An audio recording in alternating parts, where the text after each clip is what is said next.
Vítam vás na tlačovke po zápase HC Prešov Penguins HC Topolčany. Poprosím oboch trénerov o krátke zhodnotenie zápasu najprv hostujúceho trénera. Tak ja neviem, myslím, že diváci videli dobrý zápas.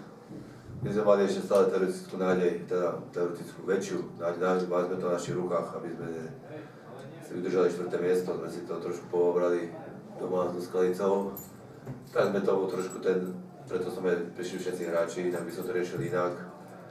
Jasne, že Prešov mal dobré mužstvo po tlaku, povedzme pod tlakom, ale tak si myslím, že stále sme mali také kontry a šance, že sme kľudne mohli 2-1 vyhrávať aj z toho tlaku z Prešovského. Nakoniec sme podľahli tomu tlaku, dostali sme 2 góly, keď ten druhý tam bolo nahrávka rukou, čo bolo jeden, nemal to píska rozhodca. A potom už tretiu sa dohrával, som stiahol dôležitých hráčov pred play-off, brankára som vymenil a Prešov zaslúžene vyhral. Pán Tomko? Tak my opäť tá prvá tretina, znova gól Vosla pri našej presilovej hre, čo sa nám stalo, tak by sa nám nemalo stávať, keď hráme presilovku, dostaneme gól, ale potom sme to už riešili trošku ináč. Ale samozrejme bola otázka času, kedy sa chlapci nakopnú, pretože ja som im povedal svoje po prvej tretine, že to nie je príprava na play-off a proste musia trošku pridať a v druhej tretine zabrali. Odskočili sme superovi na 2 góly. Mrzia ma tie vylúčenia niektoré. V extralíge sme sa k tomu nesmeli vyjadrovať, ale ja si myslím, že zákrok Novického bol totálny bodiček, lebo ja už neviem, čo je potom vlastne bodiček. Už tomu ja osobne nechápem v mojich rokoch a po trénovania už nechápem, kedy je vlastne čistý bodiček. Hej. A trošku si myslím, že to bolo také dosť koskrbaté. No ale chlapci aj v tretej tretine pridali, trošku sme sa rozkorčilovali, rozjazdili a keď sme si dávali puk z hokejky na hokejku, tak sa to už na to dalo pozerať. Sme radi, že v poslednom zápase pred play-off sme doma zvíťazili, aj keď mužstvo Topolčan má takisto veľmi kvalitných hráčov, hlavne individuálne sú na výške, vedia si prihrať, vedia si podržať, vedia urobiť kľúčku, Čiže my sme radi, že sme sa presadili v poslednom zápase, no a čaká nás už príprava vlastne na play-off na Povazku Bystricu v útorok. Ja mám teraz všeobecnú otázku, najprv na vás, pán Hurtaj, už po dnešku je jasné, že budete cestovať do Skalice na ten prvý, teda úvodný dvojzápas play-off.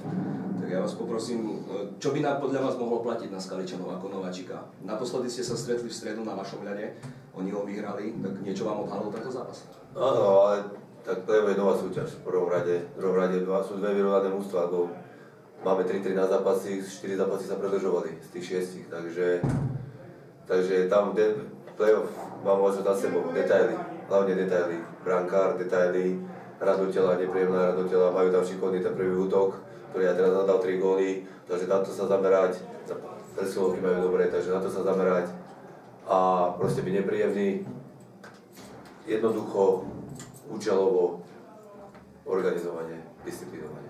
Vnímate začiatok štvrťfinále play-off na superovom ľade ako nevýhodu? Nie, vôbec. Ja sa teším na to, že sme vonku. Teraz na vás, pán Tomko, v útorok začíname doma sériu s Povazkou Bystricou, ktorá nám ukázala v základnej časti, že nie je až taká ľahká, ako sa zdá na prvý pohľad. Tak, aby bol napríklad po domácej sérii 2-0 stav, čo je potrebné spraviť? No, v prvom rade je to o hlave. Pretože v základnej časti Považská Bystrica, 8. miesto, proste aj keď sme prišli tam, tu vidno, že tí chlapci neboli pripravení mentálne na tie zápasy, aj keď som im zdôrazňoval, že vlastne Považská Bystrica nám zobrala najviac bodov, po Michalovciach, 7 bodov. Ja si myslím, že ten prístup v play-off bude úplne iný. Hlavy budú mať nastavené na play-off, pretože vedia, o čo hrajú, vedia, čo je v hre a ten prístup, ja predpokladám, že bude úplne iný ako v základnej časti.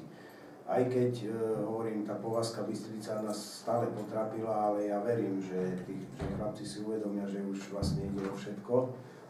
Chceme hrať čo najdlhšie, tak tam už ani tréner v play-off by nemal zvyšovať hlas. Proste keď som profesionál a viem, že mi ide o všetko, tak už musím na ľade vstúpiť na ľad a som plný profík a musím plniť pokyny trénera, musím hrať v systéme, tak ako Ľubo hovoril, musím hrať, viem, čo je hrám presilovky, nemôžeme dostať gól v presilovke, to je absolutórium, že by sme dostali gól, čiže nastaviť sa hlavou a ja si myslím, že sú tu hráči, ktorí majú niečo odohraté.